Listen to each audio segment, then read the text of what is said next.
Hello guys, greetings from the land of cherry blossoms. Once again, this is Dudes and welcome to my channel. Okay guys, ang vlog po natin sa araw na ito, na-miss ko pong magluto kaya magluluto po tayo ng bopis, no?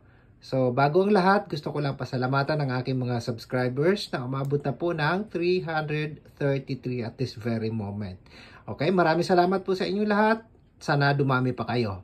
Okay? So, ano pang hinihintay ninyo? Let's go!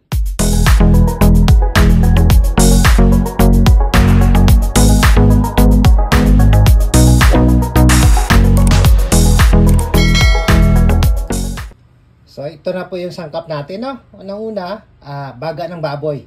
Pagkatapos ko siya pakuluan sa tanglad at sa kaluya, hiniwa ko na, no? So, ayaw ko kasi ng malangsa kaya pinakuluan ko siya talaga ng maigi sa luya at saka sa tanglad, no? Hindi na ako naghahalo ng puso. Gusto ko baga lang talaga. So, ayan, meron tayong, of course, di mawawala yung bawang, sibuyas, oyster sauce, 3 kutsara yan. Lalagay din ako ng patis, pampalasa, paminta, meron tayong nor cubes, of course, di mawawala itong luya. Importante yan. Carrots. Tapos labanos naglalagay din ako. Anato or atsuete, no? Binuhusan ko na ng mainit na tubig yan para maano magkakulay siya. Meron tayong ginayat na green and red bell pepper. At of course, hindi mawawala yung suka natin. So ayan na, shoutout kay Dato Puti ha. So, ayan. Naisama na, i-promote ko na yung produkto nyo ha. So ayan, without any further ado, tara na, magluto na po tayo.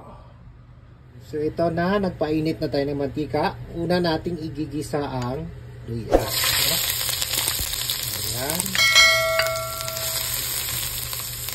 Ito yung pampatanggal din ng langsa. Ayan.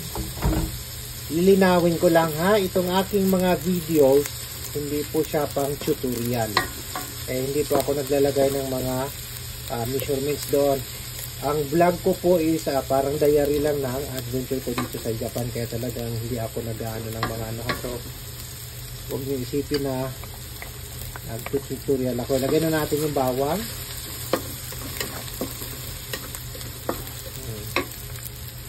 So, kasi marami dyan magaling magluto talaga sa akin kasi kung paano ko niluluto to, mga nakikita ninyo, yung paraan ng pagluluto ko talaga. Uulitin ko, gas-gas na tong linya na to, may kanya-kanya pamamaraan tayo ng pagluluto kasi nagkataon lang na ito yung sa akin. So kung open naman kayo sa open naman kayo na i-exercise ako, basta make sure lang na friendly lang ha. Okay, so nilagay na natin yun. Sibuyas, kaya muna natin siyang lumambot na, saka natin ilagay yung baga ng baboy. Okay,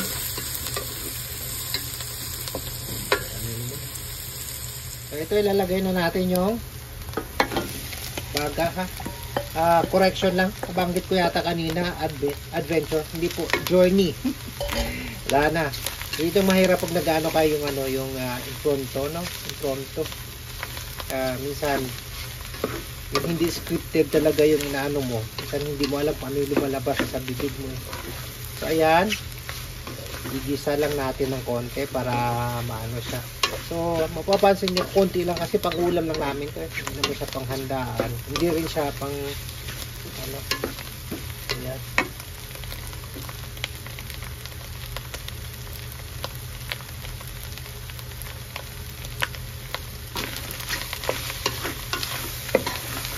Lagay na natin ng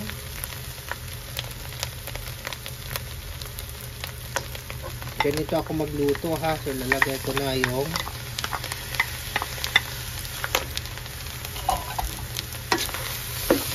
bell pepper.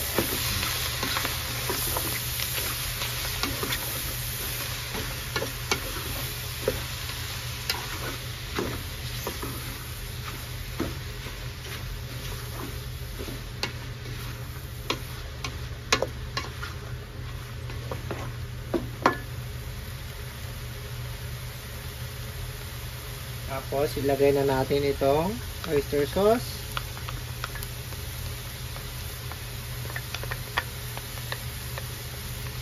Mahilig lang kasi ako magluto talaga. Kaya talagang sinisingit ko ito sa mga videos ko. Talagang napahiligan ko na talaga yung magluto. Which is nagpaplano rin ako na mag-ano ng maliit na parang karinderya lang dito sa sa Japan. Kunting ano na lang, kunting ipon na lang. Yan kung may maiipon. Okay.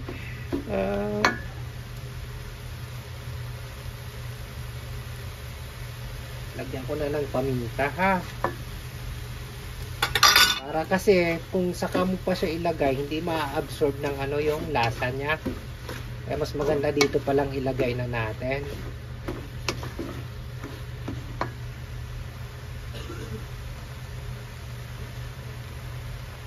Tapos ilagay na natin yung patis. Ayan, para hindi matuyo yung, kasi pag matuyo tong didikit yan. Oh, patis na patis ang amoy.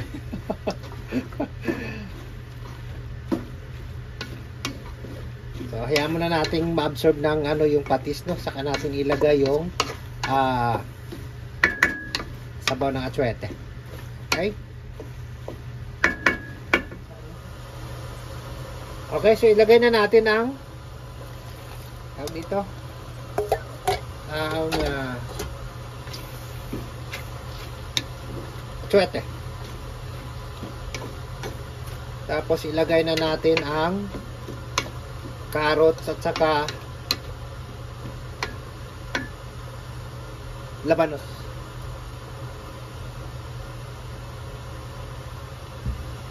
Bago natin lagyan ng suka kasi para mapakuluan natin, kasi ayoko ko na siyang haluin pag may suka na, para maluto talaga yung suka. Then ilagay na natin lahat ito. Yan, ito yung nagpapadami, saka nagpadagdag ng lasa. Ayan, o diba dumami na siya. Mapapansin nyo kanina ko kunti lang, pero ngayon dumami na. Ayan.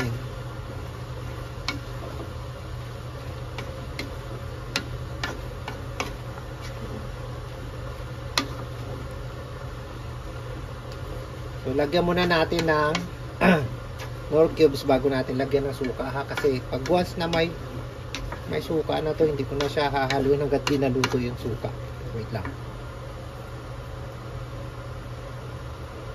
Ito, more cubes.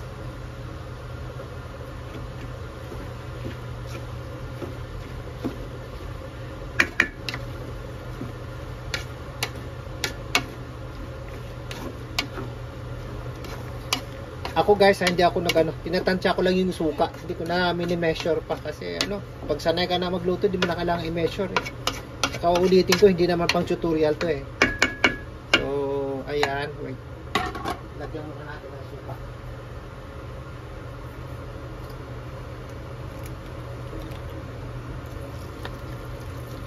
Saka pakuluan. Ayan, okay na yan.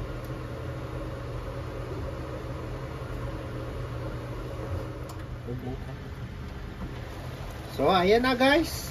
Luto na yung suka. Ito na siya, diba? O, ayan, simple lang. Makulay. Ganyan ako magluto ng popis. Tikman natin kung anong lasa.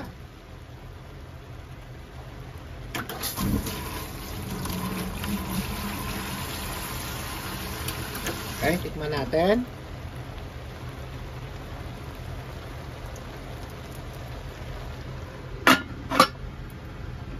Sarap. So, ito na po yung bopis natin, no? Kung nagustuhan po ninyo yung video natin sa araw na to, huwag po ninyong kalimutang mag-like, mag-comment, at higit sa lahat, mag-subscribe, at huwag kalimutang pindutin ang notification bell para maging updated kayo sa susunod pa nating videos. Maraming salamat. Domo arigato gozaimashita.